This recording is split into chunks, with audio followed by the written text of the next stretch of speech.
It is time for another short shoot show where we talk everything triathlon, and my name is Will McCloy. Alongside me once again and always, Chris McCormack and Annie Emerson. I'm not even going to bother giving you the titles or all their achievements or whatever. You can just Google them.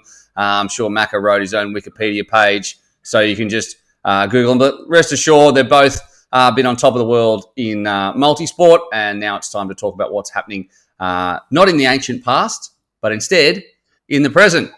Which has just been the World Cup in Lisbon as we move closer to Tokyo. We'll start with Macca. How are you, mate? Are you well? What's going on with you? Off a good weekend of racing. Was, kicking back here with the family and plugging into what was happening over there in Europe. It's just great to see some racing going on. And now you feel that momentum towards the Olympic Games in multiple sports. But I guess as a triathlon tragic, I love following what's happening in the triathlon world. So it was a good weekend across Ironman racing and across the WTS racing. So I had a good weekend just plugging into that. Yeah, absolutely. I mean, we're really getting down to brass tacks now. It's getting very, very close as we're seeing, of course, start list change as people are qualified and people are still scrambling. Annie, how are you? How was your weekend up there in the UK? Probably roasting late May temperatures of 12 to 15 degrees. Okay, well, to start with, Will, just got to get the banter over and done with. The only thing you've got over me and Will is obviously age, but other than that, there's nothing, right? Yeah, cool. That's cool. But two points to that. You guys peaked too early. I'm still yet to reach my zenith, right? You're just on the long, slow decline to death, and you're going to get there before me. So who's the real winner? Right? That's what I'm asking you. Having said that, you'll never be a world champion, and you'll never be a world number one. You don't know that.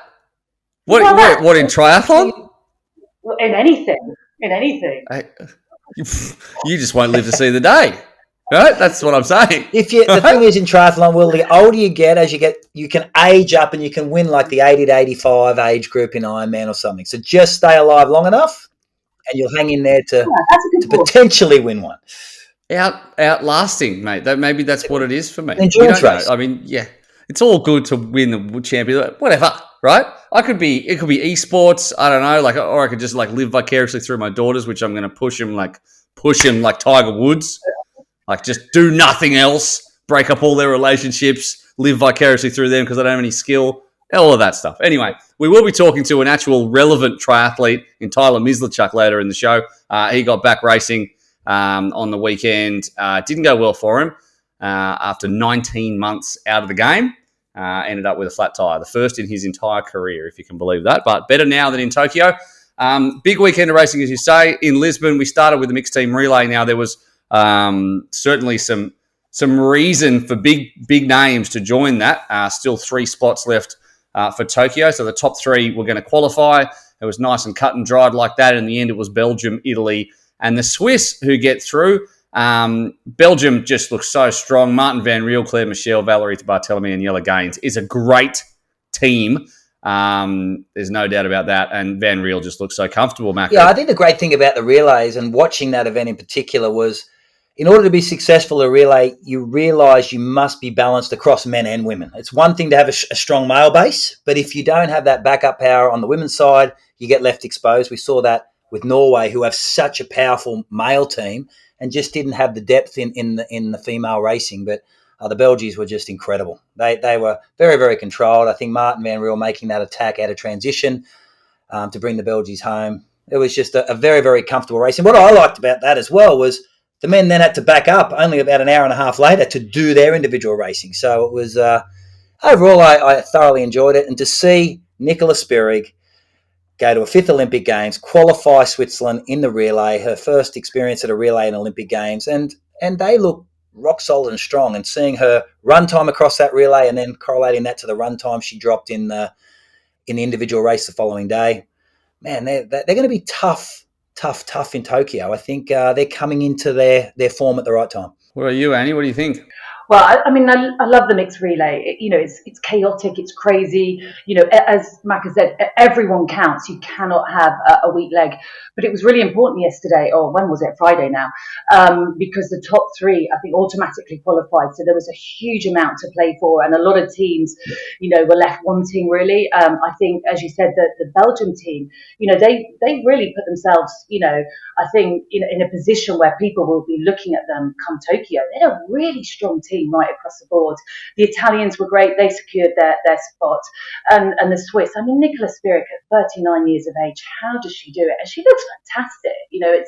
She looks just so strong at the moment. So, just at the moment, you just go, you wouldn't bet against her for a medal, would you? It's incredible. You contrast back to pre-Rio Olympics, Annie. You'd have to agree, we weren't really, it was all Gwen Jorgensen. Nicola had some time out to have some kids and sort of came back in and found that momentum. Gwen had dominated, the WTS series, had dominated races. Go back and watch it. If you haven't seen it, go back and watch that Rio Olympics to anyone watching and see just what Nicola Spirig is capable of. And looking at what you've done in the last couple of years is irrelevant in her case. She's got a plethora of talent and years of experience, and she showcased that at the right time again coming into the Olympic Games. She is one tough woman. Yeah, well, what's interesting about her, and we're going to talk about the women in just a minute, is that she's been on the cusp of retirement multiple times. And then decided at the last minute to turn back, or obviously Rito, her husband, is like, I'll look after the kids, and he stopped with his work. And, it's not as if she's been 100%, of course she's been 100% committed, but she's been on the cusp of hanging it up and thinking, I don't think I can go on. And then now with the performances she's had on the weekend, and obviously we've got her in the sub-7, sub-8 project as well. I mean, we think that she's one of the two women who could blow 8 hours out of the water for an Ironman, which is completely at the other end of the scale from qualifying for the mixed team relay. She still can do everything and do it just about better than everyone else. And as you say, you wouldn't bet against her for a podium position in Tokyo and another medal. She's already the most successful female triathlete Olympics-wise there is. And this would just cement her in such a fashion. And there was a lot of talk about her age during the telecast. And I think that at some point you've just got to put that aside and just go, she's just better. Like, regardless of even if she was 22, she's just so strong and she just looks like an absolute machine. But anyway, we'll get to the women's later. Let's talk about the men's in a minute because we're going to go to Taylor Mislawchuck very soon. Another week, another win. Kristian Blumenfeld, he's peaking coming into the Olympic Games, setting down a mark for the rest of the field to respond to. Is it too early? Like, he's racing. He's just racing next week. He's racing the week after that. He loves a race. Like, should he be in this kind of form, like in another 8 or 9 weeks away? I mean, what do you guys think, Macca? Like, he's obviously dominant at the moment. Look, it's hard. I was literally thinking that as I was watching him compete on the weekend. I thought, wow, we're 60 days out from the games, or 65 days out from race when he raced on the weekend. We're now 60 days out, and I was thinking, man, is this too early? Are the other athletes, like watching Mario Mola, who didn't deliver such a big run, just sitting back there and not coming through at 60 days out? But knowing Kristian Blumenfeld and knowing how hard he trains and preps, I think this is part of the plan. Like, I don't think he's doing anything that he wasn't in the plan from the Norwegian side of things. I think, if anything, maybe the other athletes are not where they need to be, but I don't think Kristian is either. I think there's a bit of improvement in him, and I think he's an athlete that will find that momentum. I just hope he doesn't plateau and he can still keep that upward momentum and we see a gap closing. But right now, his swim is very, very strong, which has been a problem for him in the past, where I did see a potential issue for him come Tokyo. His bike is right there, and the way he's running these races, he reminds me of Peter Robinson, the way he changes pace all the time. It's fantastic. It's a pure running style runner in a triathlon, and he just continually drops these surges that breaks people. I think we'll see some improvement, and I think he's definitely put his hand up to be one of the medal prospects come Tokyo. It's interesting, and you mentioned it, and Annie will talk to you on this one, but like his run sprint. So when he gets onto the run, it was a pack of, Schomburg was out early, like he does, and we'll talk about him in a second too. I want to talk about him and his race tactics, and he doesn't like to wait, Blumenfeld, until the end. He doesn't want to be around anyone in the last kilometre. he just kind of surges and repeatedly surges until people just can't go with him anymore. And full credit to Max Studer. I know you got a bit of inside information on him, Annie. He stuck to Blumenfeld for longer than I would have expected. But still, the last kilometre, it was all Blumenfeld. He looks like he's going full gas when he comes out the gate of T2. He just keeps finding extra gears. This is a tactical thing, the way he does that. He doesn't want to be in a group sprint at all. Yeah, I mean, he sort of races, like when you see him on the run, I guess as on the bike, incredibly aggressively. And I think he puts a bit of fear into his fellow competitors. You know, no one wants to be close to him towards the finish. I mean, going back to what you were talking about, has he peaked too early? I mean, I think you're right, Macca. I think it is part of the plan. I think the athletes need to race. We've seen that from some of the results. You know, there's a big difference from being training fit to racing fit. Yeah. You know, there's still, you know, a good few weeks out, but I imagine what he's going to do is really capitalize on these races and then go back and do another block of training before he hits the Olympics.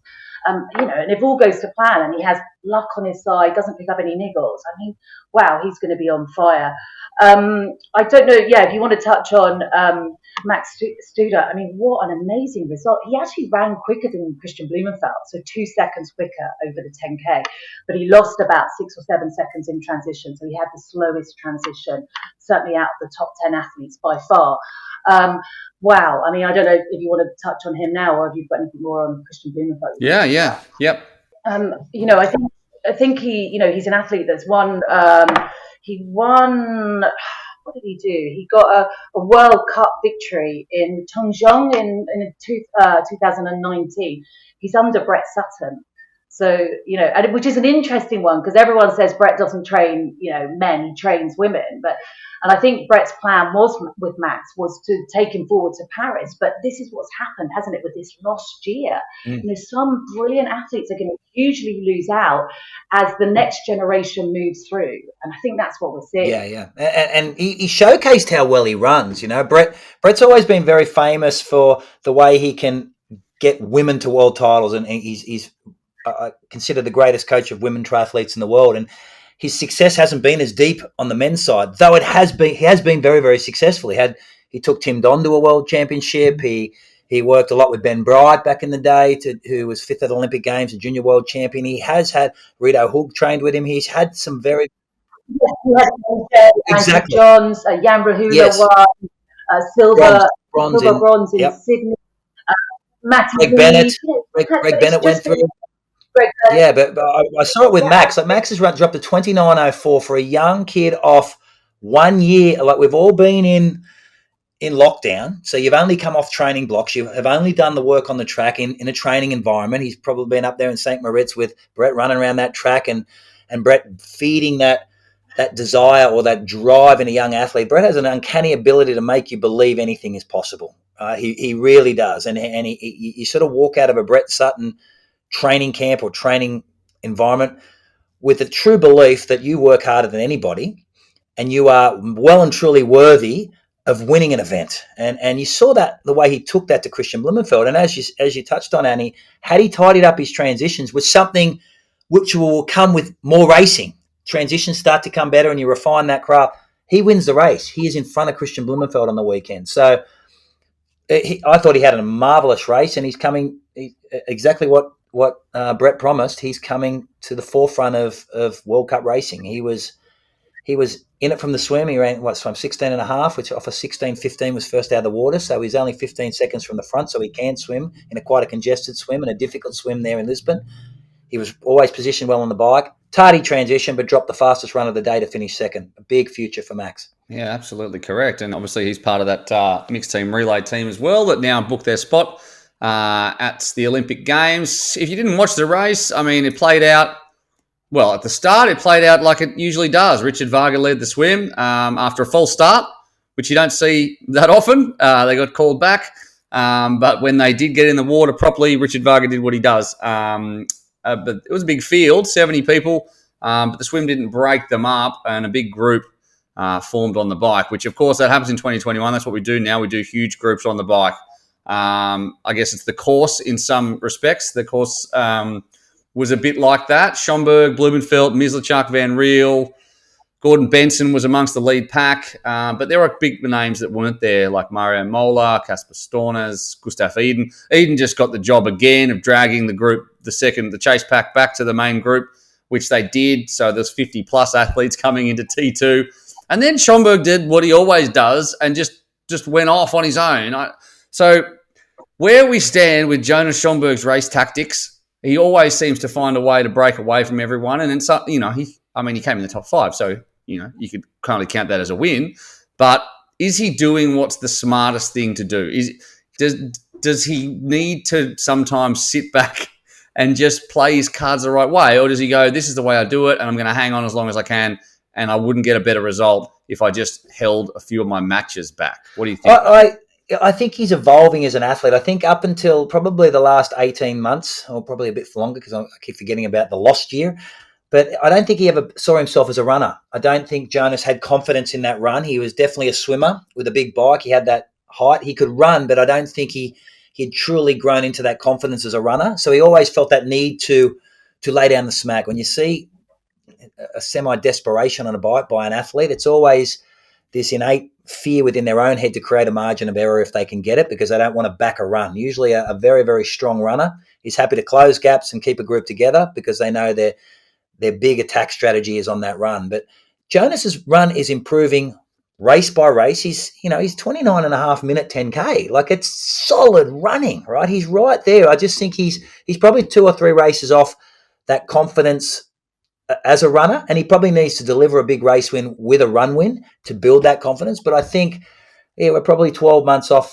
from seeing him come as a more rounded strategic racer. Right now, he's just happy to be in the front. You see that sort of, I'm at the front, I'm going to apply some pressure. He's feeling that he's finding his strength as an athlete, and he just needs to find how to properly back that run, because he's definitely got the arsenal to win a run. He's only 20 seconds off Blumenfeld on the weekend, which is, and Kristian is the form athlete at the moment. He's running quicker than Mola at the moment, and if he can refine that, Mola's got a lot of improvement, but I think he's right in the hunt. He just needs to fix up the way he attacks those races. I think that he's going to be on the podium of a World Triathlon or World Championship Triathlon Series event by the end of the year, because I think that was one of his best performances yesterday. Actually, I know it's a World Cup, right? We didn't have Vincent Louis there. We didn't, there was a whole host of, great triathletes that weren't there.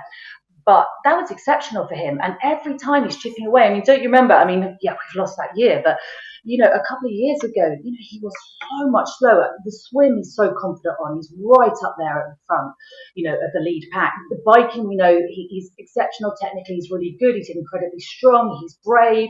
And that run yesterday, 29:31. Every race, he's just hanging on a bit longer. And I think, all three of us would say, ridiculous tactics a year or two ago. But actually, bizarrely, it's paying off. Every time in the race, he's staying out, front longer. And, I thought he was going to get third yesterday, but, we'll have to chat about Spaniard, because that was something else as well. God, where are all these coming from? It's crazy. Now, one other thing I want to touch on, the UK team, Team GB, the water's got a little murkier on the weekend as well. Gordon Benson came 6th, DNF for Tom Bishop in his 5 weeks of 5 races and try to get Ali Brownlee to the Olympics challenge. What now is my question. Like, where does, I think that if you're the selectors, you would have sat and watched that race and just been like, what do we do? So it looks like no second spot. Macca, we talked about this morning. Give us the rundown as you see it, as where we're up to. Well, we talk about it all the time on the podcast because we're so intrigued. It's the Alistair Brownlee story in this whole Olympic story, right? So it's not that we're so focused on the UK, but it's an amazing story in the sense that, but where they are now is, from memory, looking at it and going through Bishop's now a maximum point. So every race he does, he has to drop points to accumulate points. So if that makes sense, we've got 5 more scoring races. He's got the maximum amount of points to score. So if he's to score more points in the next race, we have to drop a race and take those new points on. So the task is getting harder and harder and harder. He can't have any stuff-ups. From the way I look at it, and I've run, there is still a possibility for them to get 3 spots. It is, but man, it's like it's a very, very strong headwind they're facing to do it. It's going to be very, very, very tough. There's no margin for error. And you basically need to build a group of athletes, a group of men around Tom to help him score points, because every point matters. Oh, wow. I really feel for Tom Bishop. He's a guy I really like. That means nothing. What's important is his athletic performance. But he is talented, but somehow he's just, do you remember the race back in Abu Dhabi where he got second? And I just thought, this is it. This is what I thought Tom. I've known Tom for years. I thought, this is it. This is what we expected from him. And he hasn't really delivered again since then. He got I think it was sixth in Leeds. He races well in Leeds. Apparently he's racing in Italy next weekend at this World Cup. I mean, what would you do? The sensible thing would be to sit him out, get him doing a little bit more training, recover, and then send him to Leeds in really good shape, I think, and get the guys working for him. He knows the course, although it's different. We know it's different this year, but he's on home soil. So I think it's a really tough job that Tom's got. 5 races in 3 different continents in 5 weeks. That's a third off the back of what? No racing at all. That's I feel sorry for the guy. I really do. I'm putting it out there. And to jump on that, Annie, not only has he got 5 races on 3 different continents in the next 5 weeks, but that's to potentially qualify another athlete for the Olympics, right? It's not as if, hey, Tom, you go and do this and you make the Olympic Games. It's, hey, Tom, you go and do this, get the 3rd spot, and we may pick you. Highly unlikely we will, but we may. So it's, where is the incentive to some degree to drive? If you're Alistair Brownlee, you're like, look, mate, flick, there's a bit of cash. I'm going to come to every single race with you, and I'm going to set it up so you can get me to the games. I need you to work hard for me. You're sort of in that position now, right? It's a very, very. I don't envy the position that Tom's in. That's for sure. Yeah, well, he might get rested. He might be rested this week. We don't know. But on that list for Italy, the World Cup, is Alistair Brownlee and Johnny Brownlee and Mario Mola and Ben Canute and Kristian Blumenfeld. I mean, there's a whole bunch, but. Alistair's rumours that he's battling an ankle injury of some description. It's hard to find any details out about that. Obviously, they're playing the cards pretty close to their chest at this point. But will we see him on the start line? He's down on the list. And if we do, what kind of performance does he have to have? And will it tip the scales in any way about the second position, which still isn't decided yet? So, Annie, I guess we'll start with you. What do you think? I mean, if Alistair Brownlee comes out and wins this race, obviously he's had 2 top 3 finishes in the last 2 races he's had, but they didn't count in the grand scheme of things. So what do we need from him? Yeah, well, what we need is for him to,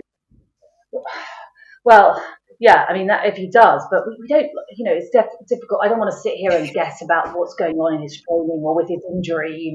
He might be flying around the track right now. The last thing I heard a couple of weeks ago was that he did have an injury that had flown back from a training camp, I think, if that's right, and that he wasn't running. And we know how susceptible he is to these kind of lower leg injuries. So firstly, he's got to be running, to go to the Olympics. He's not going there, as we talked about in the last podcast, to, go and help someone else out or help Alex G win a medal or something if they did get that 3rd spot. So I just think it would be kind of, it's a bit of a guessing game as to what he might do in Italy. What about Gordon Benson? That was a pretty amazing performance from him. I guess he's now moved up ahead of Alistair. I think he's 92nd or something in the Olympic rankings. Alistair just behind him. Wow. Oh, I don't know. I'm not really giving you any answers here, but no, but that's all right. That's what we do here. We engage in wild speculation about things with actually no information. We just speculate. Try to make some headlines so that Super League can then clip it up and put on Instagram. I always say something outrageous. Please. I always put saying so-and-so. Brownlee, Macca says Brownlee won't make Olympics. Well, I never said that. Yeah, but you did because we forced you into it. Remember, you're like, I don't want to say it. I'm like, say it now. And you're like, okay, well, I don't think he's going to make it. Then the lights went on in Super League headquarters. They were like, that's the headline there. I think, as you said, if you're Alistair Brownlee, anyone who's been through an Olympic cycle and this is the 6th Olympics for triathlon, no one ever talks injuries coming prior Olympic selection. Even if you can't walk, no one needs to know about that, right? You get selected on the team and you try and be ready for the race and then you drop out and let the alternate take the spot if you're not ready. So we're not going to hear whether Alistair Brownlee is injured or not. So it's not surprising, Will, that you're not finding out that information. So the only assumption is that he's not. So, but if you're Alistair Brownlee going to this next race, it doesn't matter what you're doing. There's only one person you need to assist, and that is Tom Bishop, right? And Alistair will be aware of that. Him winning the race does nothing if they've only got 2 spots. Yeah, but it does. They haven't picked Alex Yee yet. Oh, yeah, so, I mean, does he still have? If he comes in and he's just dominant, that obviously he's got to get him some kudos with the selectors. They'll take an individual gold over. I don't know. I mean, it's whether the selectors are sitting there thinking when you only have 2 slots, both your athletes are then must be relay races. So do you pick, like we just heard that the French team have been informed that the relay is their primary focus, right? That's they've picked a relay Olympic team to some degree, and then the individual athletes are selected secondary. In their selection policy, it was about relay first, individual racing second. Happened to be that Benson is an individual. Yeah. They're all individuals, though. You wouldn't have picked a different team anyway. It's easy to say that. Pierre Lecour missed out, and you've got Emily Moreira missed out. There's a few that potentially could have gone in a different capacity, but they picked relay first. That's what they defined in their selection, and then the individuals got as an extension of that relay. And that's the question whether the UK or Australia or others will do the same, is that if you only have 2 slots, do you sacrifice your relay for an individual? Would you take that risk on Alistair Brownlee? And if we all agree that Yee is probably a better relay racer than Brownlee, even though Brownlee is on record the greatest Olympic distance athlete that has ever lived, there's question marks over his last couple of years. He's been doing long course racing. Why do you think Alex Yee is better relay athlete? I just think he's smaller. I think his run's dynamic. I think most of the time you're going to come down, when you look at most of those relays, and I always tend to look at that Hamburg relay, which tends to be the world championship, even if it's not every year, of relay racing. You're always looking at a Burt Whistle. You're looking at Louis. You're looking at these shootouts on that last mile run leg, and you need someone like I'd hate to come up against Alistair Brownlee. Don't get me wrong on that, but I do think in a sprint finish at the moment, Burt Whistle and Yee and Mola and these others probably have his measure. They wouldn't have 4 or 5 years ago. Yee is an unknown, and I think he has the potential over that type of distance to run these guys off their feet. He's the only one he's the quickest runner in the world. At a relay, you don't kill those legs like you do. It's going to be stinking hot. Come race day, he's a lot smaller. If there has been an Achilles heel, and there's not many of them, if Alistair's watching, I'm not saying, if there ever been an Achilles heel that we've questioned on the Brownlees, it has been hot weather racing, right? And so it's all these things I'm assuming as a selector, and I've always been one to pick on selectors because I don't know how their minds work. But as a selector, I would be sitting there, and you have to weigh up these things. You have to put that relay aside, because I think the Brits, with the power of the women in the British team and the power of the men, are a legitimate chance at an Olympic medal, right? So selecting that relay, the best relay racers, is critical. You've already got Johnny. Now, does Alistair's presence and leadership in a team outweigh the potential speed of Yee? That's a question the selectors have. As we've said many times, you have to be a brave person to leave Alistair Brownlee off this team, but Alex Yee's put his hands up, and it's very, very difficult to look past him. So I'm just glad. I'll be very brave. I'll be very brave to leave Alistair Brownlee out, I reckon.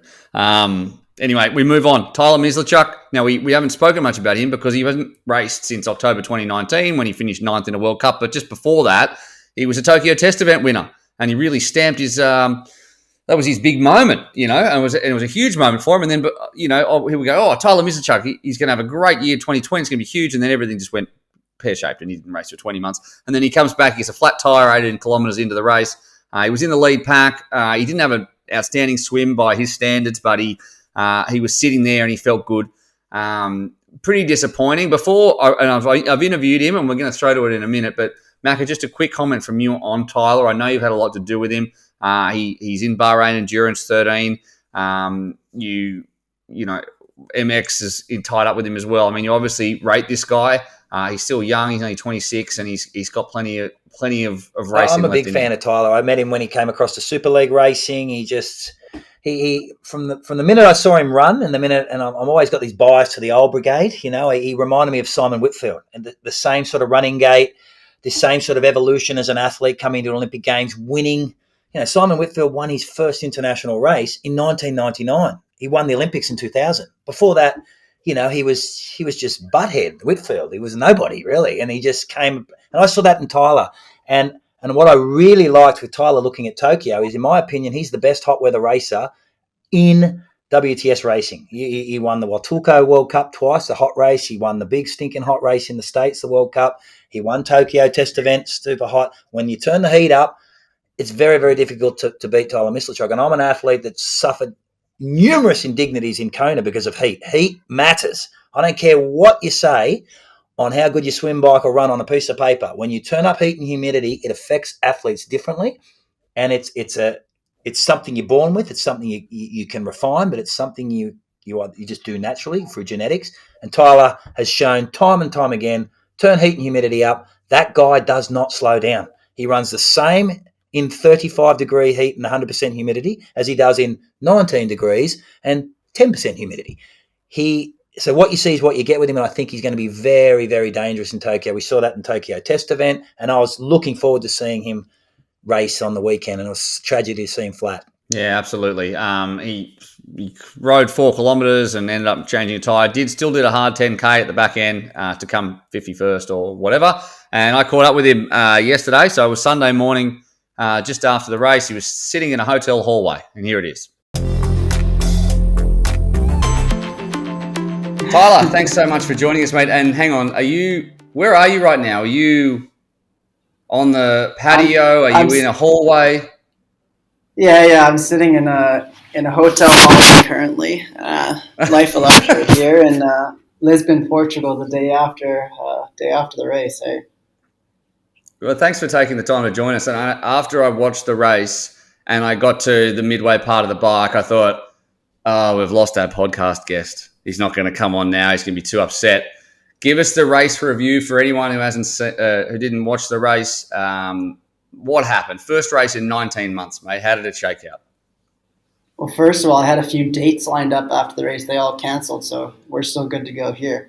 But yeah, the race was first time in 19 months for me. So pretty stoked to get back out there. And I had a flat tire at about 18K and had to ride it 3 to 4K to a wheel pit. So not great. Changed it, got back on, rode the last 20K with my teammate Matt Sharp and a few others, and then got off and ran okay, but I couldn't see anyone the entire run, so it's hard to really get yourself motivated or fired up. And as soon as I crossed the line, got pulled over for doping control, so was sitting in doping control with the 3 other guys who were on the podium, and they were all calling their moms and dads, telling them about how good of a race it was. And I was sitting there just laughing, going, I got no one to call. So I called my dad and we had a laugh and was telling him about it. But kind of the race in a shortened down format, I would say, for you. Oh, mate, that is horrible. And because when it happened, I thought I cancelled all my plans for the whole weekend. I went back and I watched every single race that you have ever competed in. And sure you did. Yeah, I did. No, I've got them all on DVD. So I just got them out. Yeah, I just got them out. Yeah, my whole family, we got marshmallows. We sat around on the couch and we watched all Tyler back to back. We do it once a month. Anyway, and you've never had a flat tire. Is that right? Is it the first one ever? First flat tire in my entire career, and it's a brand new tire, looked over by a mechanic. It's just like everything that could have done right was done right, and that's probably why I don't have any flats, is because every race I buy a new tire. Because I'm just like, if I can do anything right, it's like buy a new tire, take the extra few $100, spend it, buy it, and save your race a headache. And so when it happened, I was like, of course, this is the first flat tire in 10 years of competing, and it's after a 2-year hiatus. I said, like, what? Yeah. I couldn't believe it. I'm like, what are the chances? You got to be kidding me. That does hurt, but I guess, and I said it in commentary as well, is like, if you're gonna have one, it's a good one to have. It's a better one to have than one in another 10 weeks' time. Yeah, it's a good one to have, and it's a better one to have than Vincent Louis in the grand final of Singapore Super League a few years back with 100K on the line. I didn't quite have that much on the line, but more just mentally from a perspective, I was just pretty bummed, not that it was the end of the world, but first time in 2 years, you like to go through it's good to go through the motions of racing. I've trained so much over the last 2 years that I was just excited to, even if I come, 14th place, that I was going to go through the motions again and kind of kickstart the year. So a bit delayed on that front, but at least I didn't almost lose 100K. That's very true. That's very true. It takes me back when you talk about that. I can picture that exact moment. But forget Vince. Vince didn't win the test event. We don't want to talk about Vince. What I want to talk about, though, is you talked about, there's a bit of ring rust there, obviously. You spend 20 months. You don't know where you're up to. You train and train and train and train and train, and then racing's a completely different beast. Obviously, some people have been doing more than others. At least you had a good swim. You're 15 seconds or so back initially. Like, that's probably where you set your race up from normally, like from what I know of your racing. So At least the first half of your race was on point until it went wrong. So there's probably some positives to take out of that. No, totally. There's some positives. And I had a pretty rough swim, to be honest. I came out the first lap, I think, quite a bit further down, and I made up some time on the second lap because I just wasn't fighting as much. So some positives to take from that, at least. And we had a bit of a false start. I don't know if you saw that, but I nailed the first start, and for whoever false started, I guess they called us all back. And so I just was like, damn, that used up my good start. And of course I had a bad second start, but it is what it is. But yeah, definitely positive. Got on the bike, got in the lead group right away. Was getting abused by Blumenfeld as usual, so it was a good spot to be. That's how you know you're in a good spot. If you're getting yelled at by the other lads, you're doing something right. Yeah, it's funny that you say that because, I'm sure you watched Yokohama. Obviously, you weren't there. It was sad not to see you on the start line there after so long. But what it did seem, we talked about this in the previous episode of the podcast, was there was no general out there controlling the action. Everyone seemed content to sit back a little bit. Normally, you've got Alistair Brownlee up there abusing everybody and getting him into shape. And that's why there was this huge bike pack. And the same thing happened this time around as well. But Blumenfeld took that role on a little bit more, and obviously he went back to back. You've obviously looked at more of the race since it happened. Do you feel like, these large bike packs now and no one be able to do a breakaway? I mean, it seems like a change in tactics without a guy like Alistair there. And then Vince obviously had a bad day and didn't take control like we thought he would in Yokohama. Yeah, I think it's definitely, it's hard. I think to race like in the smaller field, so like the Olympics or WTSs, you have 10 or 20 less guys. I think that makes a difference. When you get into these World Cups, there's 75 guys lining up yesterday. So it's just hard to create gaps out of the water. And yesterday's course was hard because of the nature of it, but it was very on-off with long straights. So just a hard course to get away with in general. And I think even if Alistair was here yelling at the boys or whoever, I think it's just a tough course to stay away. I think like a course like Leeds, like coming up here, that you could see breakaways. But it is tough with the bigger fields. WTS is, like I said, 10 less with 65. But you generally need that guy who's getting people motivated, whether he's yelling at them or cheering them on, to kind of get the boys rolling up front. Because, again, people don't want to roll if others aren't rolling, because if he's not rolling, why am I going to roll? I have to run against some type of mentality. And so it's a hard one, and the guys in the back are always just going to ride as hard as they can until they're back in the race, because you can't win the race from chase back nowadays. So it's kind of 50-50, because you're pushing, risking it at the front, versus the guys in the back have nothing to lose. They want to ride as hard as they can to get back in the race. So it's almost like you're in a good position. Why mess it up? Versus I need to get back in the race type of mentality. Yeah, 100%. So even as I said, you've been out for 19 or 20 months. That is such a huge chunk of an athlete's career that you haven't been able to race for. It's like ridiculous, like how long it has been.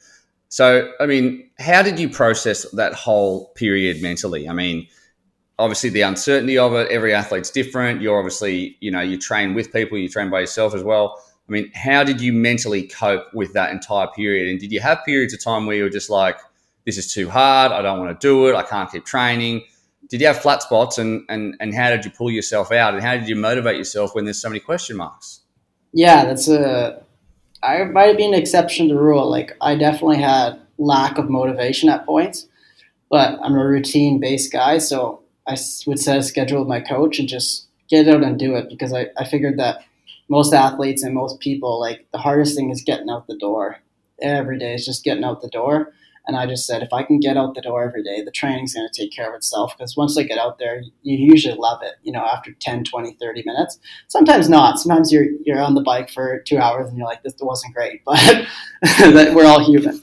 But I think, motivation, like when you talk motivation or different things like that, it's not necessarily fake, but it's not the driving factor in me. And like, I set a schedule and I just completed it and didn't overthink it. We definitely set small goals throughout. So like we would do testing, which we don't typically do that much testing, because you're racing 15 or 20 times in the year. That's my testing. I don't need to do anything else to see if I'm in good shape. So we worked up to those. And what I found was I could go hard, but I couldn't go as hard as I could in racing, because I love being shoulder to shoulder with someone, hearing someone breathe and putting the stuff around them, or them putting the stuff around me. And so I think that's what I miss most. And that's when I talk about yesterday's race. A bit sad that I got off the bike behind, and so I didn't get to rub shoulders with people. I still ran like hardish, but I didn't get to rub shoulders or someone's sweat drop on me by accident, that type of thing that I missed definitely training. And I've surrounded myself with a lot of good athletes and good people that I like hanging out with, 4 or 5 other Canadian guys and a British guy. So I think that's the main thing, is just having people to get me out the door in this whole time. And if you're doing it with people you like, just like, if you're working with people you like, it's a heck of a lot easier. No, I have to work with Macca though, so I do it. I know, it's too bad for you. That whole answer, the main thing I took out of it was that you miss people dripping sweat on you. So I'm just going to use that. As soon as I said it, I regret it. I go, God, he's going to roast me for this. I don't have to. You roasted yourself. I just brought it up, just throwing it up. The other thing is, like, if you don't get out the door, how are you going to take shirtless photos of yourself running in groups, or also doing chin-ups, or generally showing before and after photos of how you're way more jacked now? Like, I mean, you can't do that if you're not training. Like, there's no point.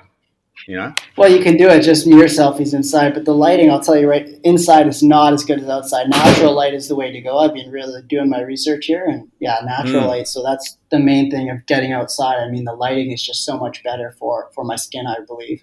Well, I mean, I can see that now. You're next to the window. You thought about this, and it's beautiful. Yeah, like one of my good side on this side. Yeah. Yeah, like this. Yeah. It's really bringing out that little chin dimple, which is the ladies must enjoy. I don't know. I don't know. They call it a butt chin when I was growing up, but the dimple sounds nice. The tables have turned now, right? Yeah. Maybe when you were growing up. Now, Friday's mixed team relay. No tempt for that. No, not tempted by that one at all. No, definitely tempted. We still have a shot to qualify as our second girls racing today, and so if she is able to get in the top 50, I believe, we're going to get a relay team. So I guess the Team Canada just weighed the options and thought that was the way to go. But I love racing the team relay. I mean, it's just like Super League. It's short, fast. And I grew up playing team sports. I grew up playing hockey, like ice hockey.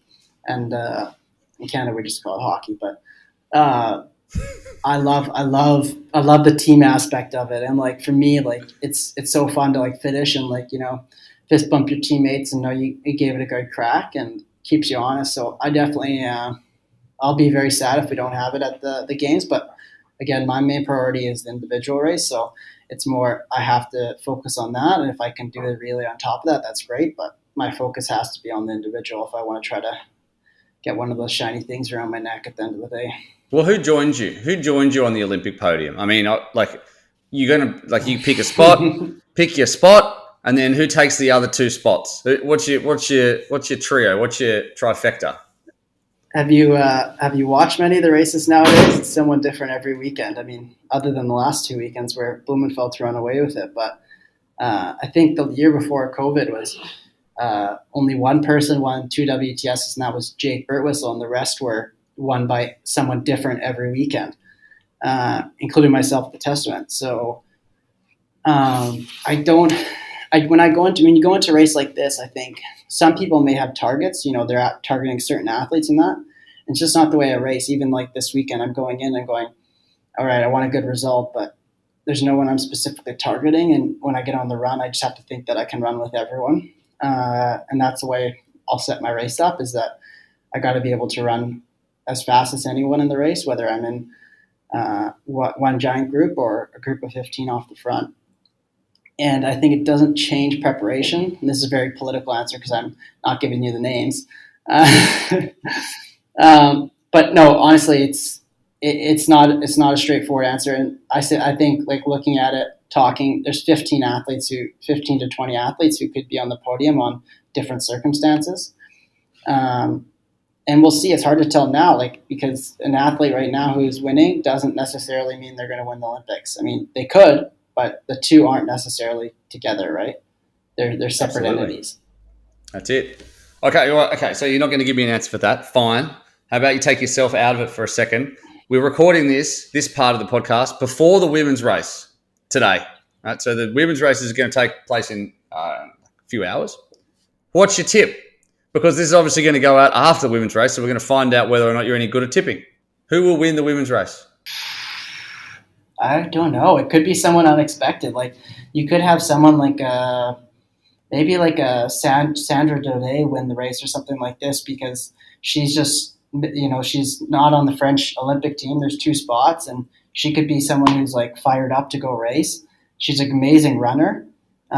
We've seen her run really quick in the past. So like it could be, I feel like it could be someone like that this weekend. I don't think she raced Yokohama. So maybe she's a bit fresher. But again, I almost am someone who's been slighted in the last few weeks. I would pick someone like that. Not slighted, but just, not their ideal situation. She's fighting for an Olympic spot still, so you could have someone like that. And then obviously any of the favorites are up there, but that could be a dark horse pick for me. I don't know. We'll see. Okay. All right, so we move past Tokyo, that minor warm-up race, and then we get into Super League. 4 weeks in a row, London, Munich, Jersey, Malibu, everyone together in the team bus, staying in the same hotels, like a little world tour. When you saw that, when it was announced, what was your reaction? And were you just like, yep, sign me up straight away? Or how did you feel about where we're up to with Super League and the little world tour of September? Well, you know me, 4 weeks of getting sweat on that. How could I say no to that? No, I said, is Will going to be on the bus? And they said, yeah. And I said, as long as I can sit by Will, sign me up, hey? That is the answer I was after. That's it. Yeah. Pretty, because we're sitting in alphabetical order. That's the only reason, right? Yeah. Well, that's what we have to worry about Chris as well. Yeah, and so it's just you and me and Macca and Charlotte McShane. I don't know if she's in it this time. It's just the M's. Yeah, it could be a good back of the bus party, hey? No, but I think after the small warm up races you spoke about in Tokyo, I think I'm looking to do some racing. I'm not racing as much at the start of the year, so it's perfect. It's 4 weeks of being back in the mix with people that I haven't seen in a while or haven't seen a lot of. It's a fun time socially. It's a fun time racing when it's finished. And it's something that's just completely different and motivates me. I'm sure after the Olympics that there'll be some motivation dips, even though I said they're fake. I'm sure so getting out racing, my fitness will be good after the Olympics. So kind of trying to cash in on that in a sense that, I've done all this training. I might as well do some racing. I haven't earned a prize check in 19 months now. I was hoping yesterday, but not to be. So definitely there's a multitude of factors, but seeing people being back out on the course, Super League, something just completely different. I just fired up to race again, mostly. Like that's what it comes down to.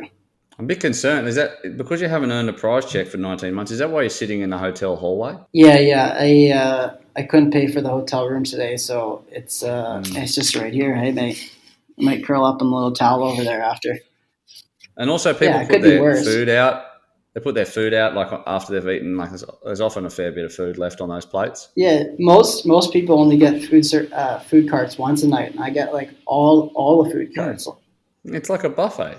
It's like a really long Very long room. Some would say it's as nice as the Four Seasons, but for debate. But only people who haven't been to the Four Seasons. Well, buddy, I'll let you go. I know you've got to go and do COVID testing and a whole bunch of other stuff there before you jet out of Lisbon. I know you're racing in Mexico in a couple of weeks' time. Be nice and warm, which is good for you, obviously, because you're about 12 kilos. And then Tokyo, best of luck, bud. Good luck in that one. I'd love to see you crossing the line and with the arms out again. And I noticed that you put your arm up with your Olympic rings a few times during this video. So that's just reminding us exactly what you've been doing.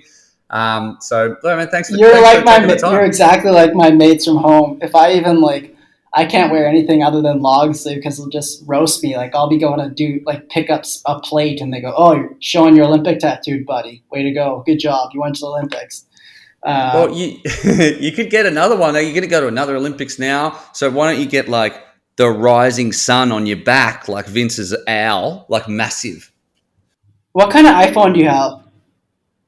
That's a strange question. I don't know, like the 12? Well, I'm just thinking when we're on tour with Super League, I usually like someone to take shirtless photos of me. So I'm hoping that it's good quality. It's got good. Portrait mode would probably get you if we got a good lighting, you probably get a few likes. Yeah, I got 20. A 6 here, so that you got a 6. You got an iPhone 6. Yeah, man, you really do need some prize money. Don't you know it? All right. So, is there any do you have a GoFundMe or something you want to plug before I let you go? No, I'm kidding. I'm very well supported. As you know, I joined Bahrain Endurance this year, 13. I've got a whole slew of people who really support me, and so honestly, without them, this would be a tough 19 months. But I'm well supported by them, and honestly, just grateful to be that people haven't forgotten about me and they're still believing in me moving forward. So I was hoping to show them a bit of a taste yesterday, but they'll have to wait another 3 weeks. Maybe a little Mexican sunrise. Absolutely, mate. Well, best of luck. I know you're in fantastic shape. You looked like you were going great guns there for half of the race. We'll see you in Mexico, and more importantly, we'll see you in Tokyo. Tyler, thanks so much for your time, brother. Cheers, mate. So, Taylor Mislawchuck, taking it on the chin, actually. I thought he'd be a bit more upset. When I saw him DNFing, I thought, he's not going to do this interview anymore. He's going to get upset because some athletes will be like that. But he was super relaxed and happy to chat. And, he's a guy, I reckon, that's just come on. Physically, he's a lot stronger. He's got a few more kilograms on him. He's a lot more level-headed. But that's just what happens when you get into your mid-20s. And then you just continue every decade to put more and more kilos on. And then it just continues forever until you eventually... Yeah. Well, not Annie though. Annie looks the same, right? But then it's like doing the arena games where we watch you do this clip where you're like, let's go and check the running machine, right? We're gonna get on the air runner, and me and Macca are just sitting there eating chocolate while you're doing it in the commentary box, just eating jelly snakes and stuff. You're like, I'm just running, just to do a quick 25k, blah blah blah. Here we go. How am I doing? I probably look a bit stupid. And you're like, just the skinny jeans on and the whole running. And we're just like, so you're not counted in that part of it. But anyway, you're looking far more race ready than the rest of us. Let's go on to the women's. Nicola Spirig, we talked about her. She's an absolute machine. Could grab another medal if her performance is anything to go by. Was 30th placed in the swim, 30 seconds back, biked away back to 18th by the end of lap 1, 12th by the end of lap 3. By lap 5, she was leading. But it didn't all go her own way after that. Carolyn Hayes, Google the name, never heard of her before, from Ireland, went some way to punching her ticket to Tokyo. She was great. We've touched on Nicola already, but Annie, I know you watched the whole thing, as we all did, and Carolyn Hayes, tell me about her because I don't know anything about her. Wow, I think I was like, wow, who is this girl? And I think we can all be forgiven for perhaps not knowing. She got 29th in the test event in Tokyo. She was 42nd in Yokohama. She's a doctor.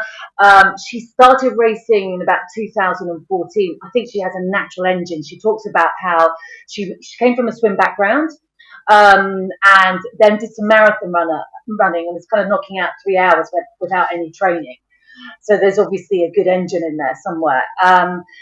Was it expected? God, no, but she looked fantastic on the run. She really did. And I think what was most impressive was the way Nicola caught her up, and she didn't drop off. But, she sat with her, and then she even had the balls to run in front of Nicola again, which was really impressive. And wow, I mean, one to watch. Her swim time was pretty average, but then I looked back and I think she just had a bad swim.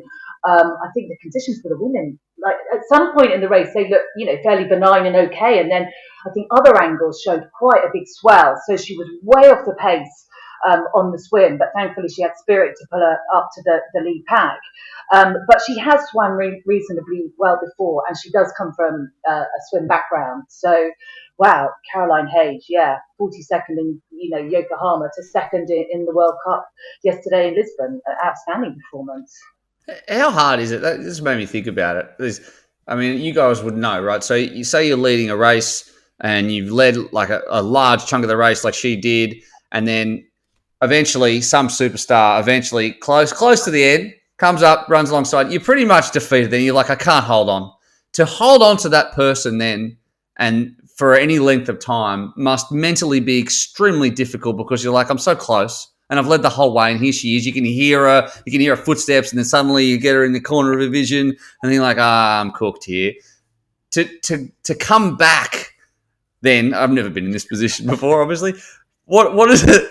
Because I'm always leading by such a long way. It's ridiculous, right? But in the family triathlons where I'm up against 5-year-olds, what's that like? What kind of mental strength does that show, Macca, to not only hang on to someone who's an Olympic gold medalist, but then to, as you say, right, and you just run in front. So I mean, how much mentally does that take? Look, when that happened, as you said, it wasn't only that she got caught by probably the greatest female Olympic distance athlete of all time, who is renowned for being the biggest runner in the sport when she's on. And it looked that she was comfortable out in front. She was really monitoring her effort.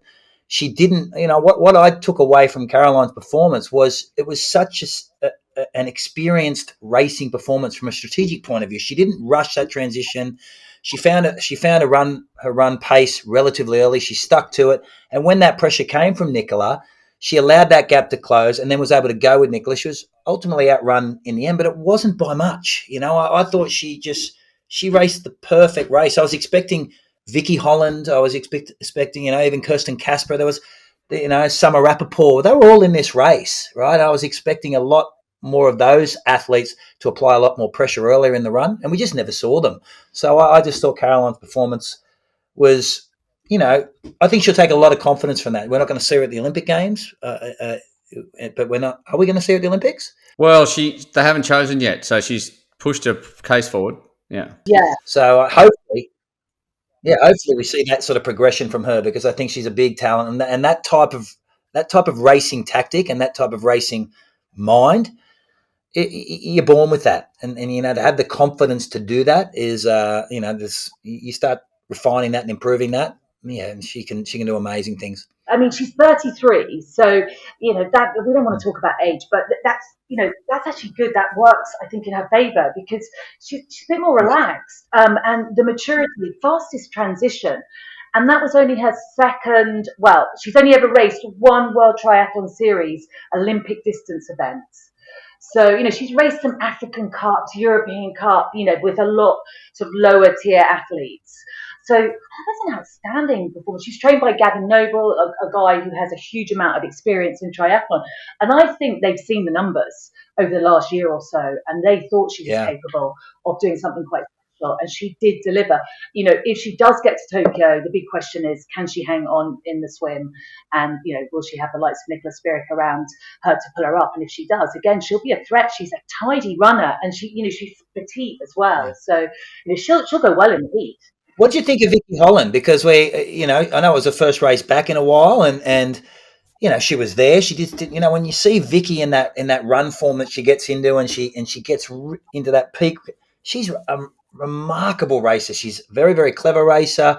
She's a marvelous runner. She just didn't seem to have that gear across any of the disciplines yet. Well, I think she will be pleased with her. She would have been pleased with her swim, because actually she was right up there. And, her swim generally is really good, but she can have some dodgy swims. So I think she would have come away with a lot of confidence from that swim. And the bike as well, she kind of did what she had to do. Vicky is not someone who will, I think, set the pace in the bike. She rides well, but she's happy to kind of sit in, take her turn if necessary, but just keep out of trouble. And the run, she was a little bit off the pace, but it wasn't massive, Macca. I mean, she's got a bit of work to do. I think she'll admit it herself. I think it was around about, she was 50 seconds down. 50 seconds down. So that's a chunk to make up. But again, she raced in sprint distance in Wales a week before that. So, she'll need, Vicky's the sort of athlete, I think, that needs the 10Ks in her leg, quite a few of them to find that real speed. But overall, I think, it was it was a solid, positive performance from her. She just needs a bit more speed. Because for me, I remember the last race we saw prior to this whole pandemic, Vicky won the Lullaby, if you remember. So that was sort of building into that Tokyo 2020 before they cancelled the games on us, and now we're looking at Tokyo 2021, and we're now 18 months later. Her race in Mooloolaba she was flying. I thought she looked remarkable across the three disciplines. Her run was so controlled. She planned to make the move when she did, and she shut that down and won that race in style, very, very comfortably. And I was hoping to see a bit more of that. I think she's got 60 days. So I think it's plenty of time, but I was interested to hear your opinion. So, and what about Summer Rappaport? Because after Yokohama, do you think she's now into prep mode and just train through this event? Because I don't know why Summer went to race. I think that was a massively tough ask. And the women, although Kirsten Casper did race really well, obviously finishing third, and the guys sort of fared maybe a bit better, I think, Blumenfeld and Jonas Schumberg. But it doesn't surprise me that Summer didn't have the run legs. Is that a good call if you don't have to race to go from Yokohama? Well, same with Van Riel. Van Riel did the same thing. Yeah. Why? And then he dropped off the back and he didn't do that on purpose. I mean, why did he go? I don't know why he didn't just go and race the team relay and leave the individual. Yeah. But who knows what goes on? We don't know. This time last year we were hoping they'd race more. Now we're telling them to race less.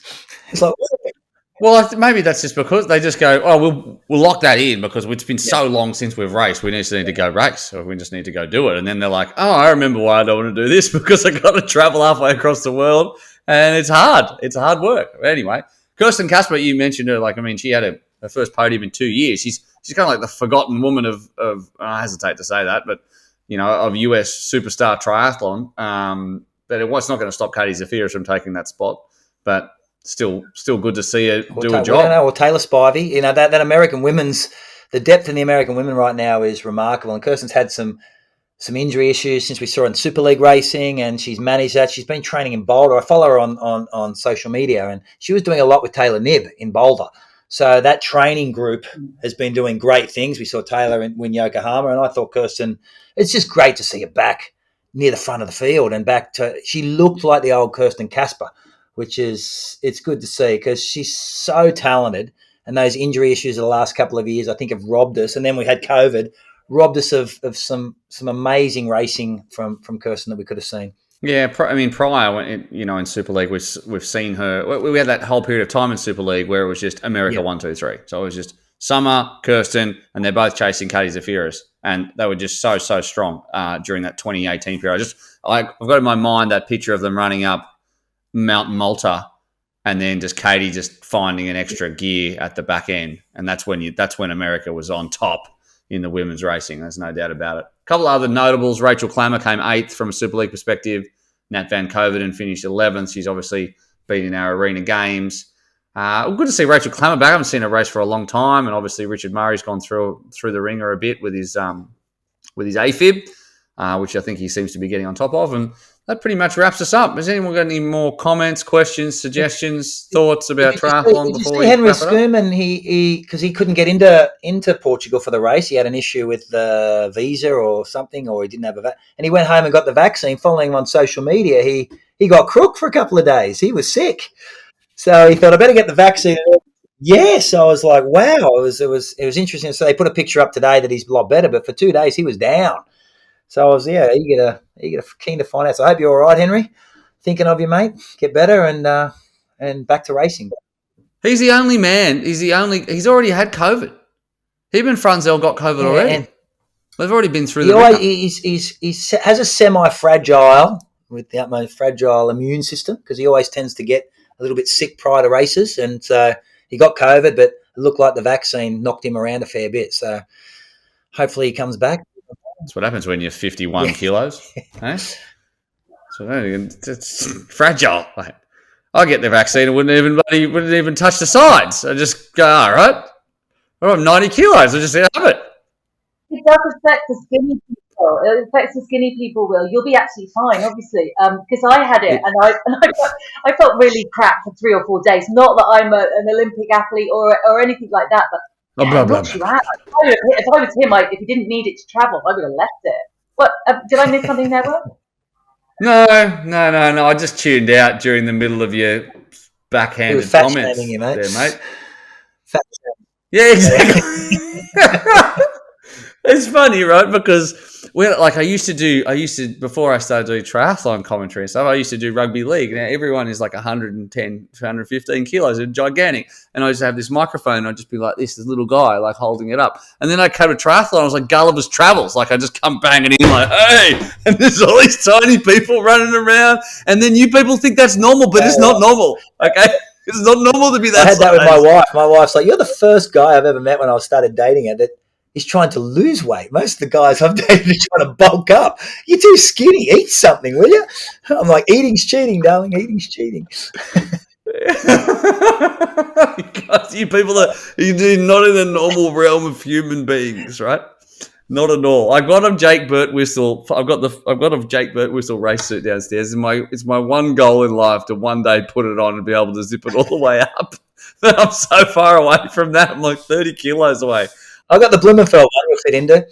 I've got a Blumenfeld one too. It's much more forgiving, but it's still extremely tight. And if you saw me in it, you wouldn't. I don't leave a lot to the imagination. Let's just put it that way. I went to the swimming pool a couple of weeks ago. Realised I'd picked up my 12-year-old daughter's swimming costume, which is the same as mine.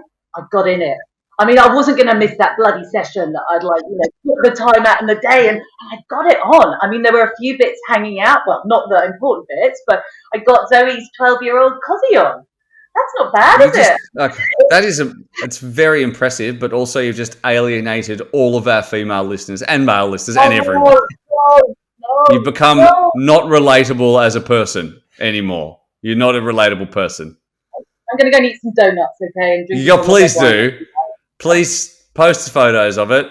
I don't believe you at all. Macca will though, 100%. He's going to do it in front of Big Brother because. So I want to start Big Brother's on soon. I'm joking. Yeah. Oh, wow. I've got to watch Big Brother. I don't know how you watch that crap. I don't know either until I started watching it, and then I got addicted. The same thing happened with food. I didn't used to eat it, then I started, and then I got addicted. Yeah, like it's seriously after this, it's going to be like sitting on the couch with one of those big blankets with a hoodie on and just a whole packet of chocolate biscuits watching Big Brother. It's going to be great. Good on you, man. Bringing the level back down for everybody else. You go and eat lettuce leaves and send your 12-year-old cosy and just be better than us. That's fine. And we're going to wrap it up right now because I'm hungry. So thank you so much to both of you for joining us. Another episode down. We're going to be back again after next weekend's World Cup too. So don't miss it. Make sure you check it out on wherever you get your podcasts or video podcasts from. If you're listening to this audio only, you can also see all of our pretty faces on YouTube as well. So if you're that way inclined, well, we all look a little different, don't we? And that's fine, isn't it, everyone? Yes. Yeah? Absolutely fine. All right. See you next week, everyone. Bye.